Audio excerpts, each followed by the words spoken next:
Evening, gentlemen. I hope you're okay, and so are your mums and dads. As you know, every week I send out to you a video message, and it focuses on the three pillars of the school: boys, the Christian faith, and enterprise. And last week I started to give shout-outs to some boys who I thought were being real Fulham boys and being really enterprising. And I'm going to start by doing that tonight. And I want to give a shout-out to Benny in year 12. Who's been submitting high quality work and is always polite and appreciative in all his kind of dealings with the school over the last few weeks. So well done, Benny. And then there's Lewis in year 7. I posted a picture of Lewis and his dad in my email on Monday. Lewis has been helping his dad deliver to frontline staff in Kingston Hospital. So well done, Lewis. And then Adam in year 12. He's done 150 Ks on his bike to raise money. So well done, Adam. Alexandra in year 7 has been really working hard, spending time with his family, and has started gardening over the last few weeks. So well done, Alexandra. And then Thomas in year 9, who's been very keen to help out in the FBS food bank. So well done to all you gentlemen. Keep it up. And to all of you really, to mums and dads, let me know if your sons are doing something really good. I'm very keen to give them a shout out over the next few weeks.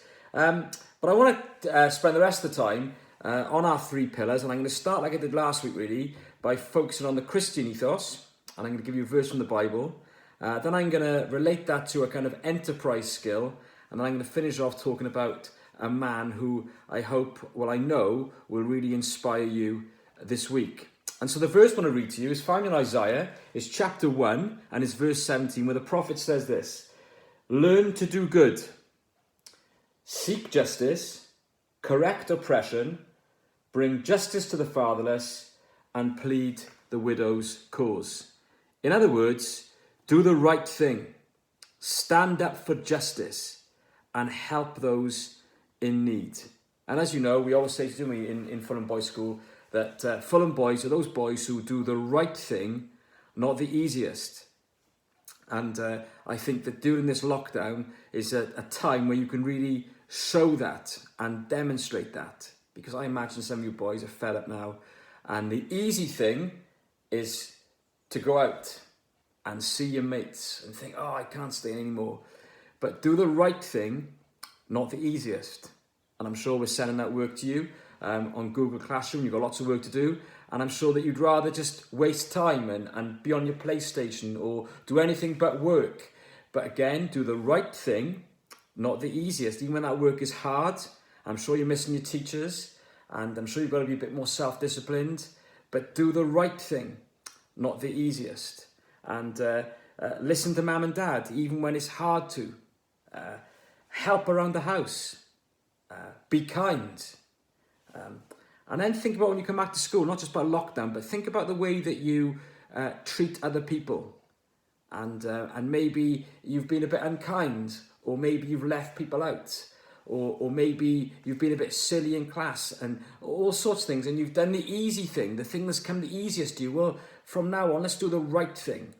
And maybe there's boys that you know in school having a hard time, and maybe some of them getting picked on, or they find school difficult. Well, you do the right thing.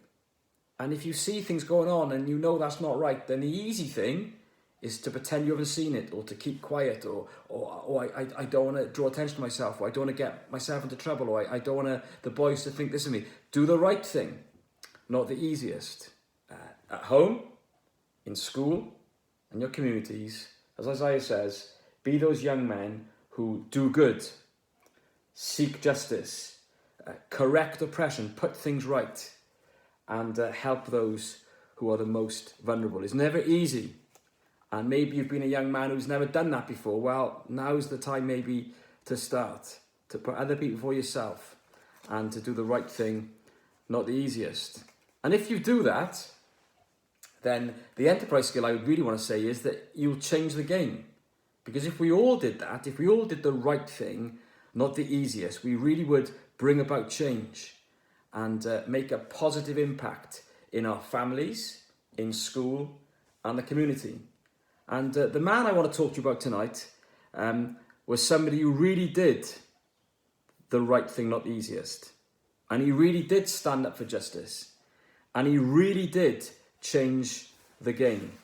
His name is Dennis Goldberg, and I want to take you back to June the 12th, 1964, and the infamous Rivonia trial.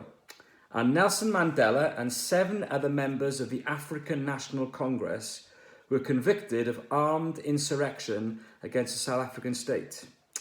They really thought they were going to get the death penalty.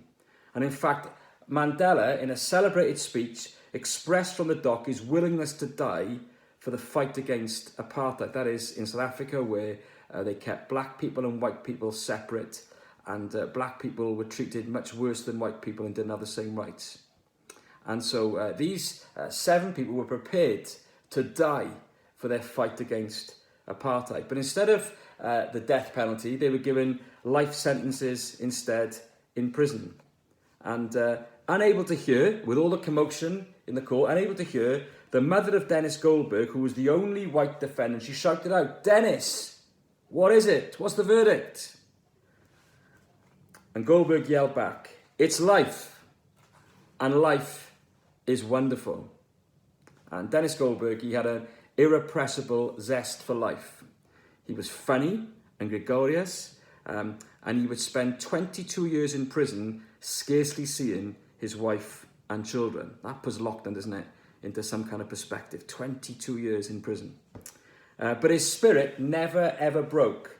And like Mandela, through his insurrection, he became the symbol of strength against apartheid. He grew up reading about Nazi atrocities in World War II, and he studied civil engineering at university, and he was determined to help people by building roads and bridges, dams and pipelines. In 1954, he married Esme Bobestein, and they had 2 children. In 1961, he was recruited to the new underground armed wing of the African National Congress. In 1963, the government passed legislation to detain suspects without trial for 90 days. The law was, as Goldberg asserted, a license to torture. Facing arrest, he fled to Johannesburg, but within 6 weeks he was betrayed, and he and his co-conspirators were arrested. And again, he fully expected to be hanged. He said he was the hated white man betraying white society. But he was given a life sentence in prison. And he said, "I was overjoyed to live, even though it was life behind bars for a very, very long time." His wife and children fled to England, and she could only see him after 4 years, then 8 years, and then never again. When Goldberg's father died, he didn't seek permission to go to his funeral because, as he said, "I didn't want to give them the pleasure of refusing me." In prison, he earned many degrees and helped 3 political prisoners escape. And Dennis Goldberg was finally released from prison in 1985. He was 69, he returned to South Africa to work as an advisor to the Minister of Water in Pretoria, where he had been in prison. In 2017, he was diagnosed with terminal lung cancer, but he never lost his humour or his idealism.